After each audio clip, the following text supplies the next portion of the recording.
नमस्कार भक्तों, आप सभी का फिर से स्वागत है हमारे समस्त व्रत कथा चैनल में। भक्तों, आप सभी को बसंत पंचमी की हार्दिक शुभकामनाएं। बसंत पंचमी हिंदुओं का एक प्रमुख त्योहार माना जाता है। इस दिन विद्या की देवी सरस्वती की पूजा की जाती है। इस दिन पीले वस्त्र धारण किए जाते हैं। भक्तों, हम आज बसंत पंचमी पर माता सरस्वती की एक पौराणिक कथा का श्रवण करते हैं। प्राचीन काल की बात है, जब यह षष्ठी अपने आरंभ स्वरूप में थी, तब चारों ओर निशब्दता और जड़ता व्याप्त थी।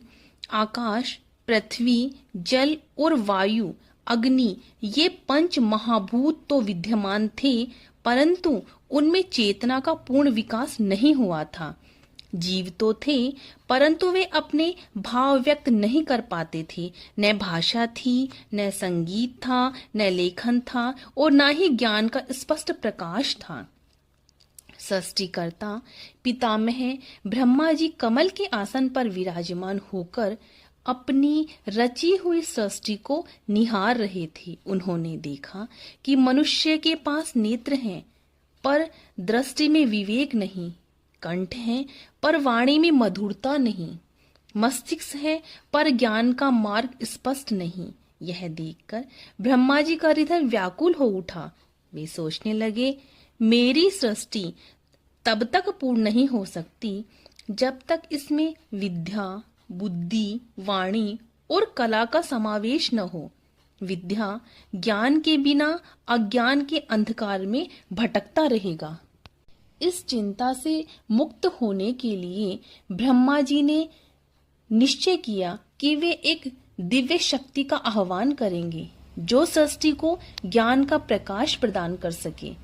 वे सरस्वती नदी के तट पर पहुंचे और कठोर तपस्या में लीन हो गए।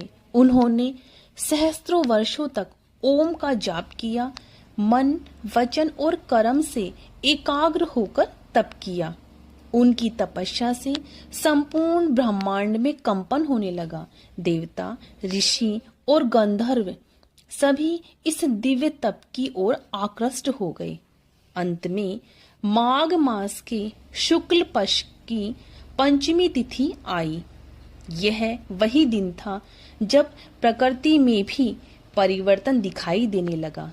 शीत ऋतु विदा लेने लगती है और बसंत का आगमन होता है। धरती पर हरियाली छाने लगती है। सरसों के पीले फूल खिल उठते हैं। आम के वृक्षों पर बोर आने लगते हैं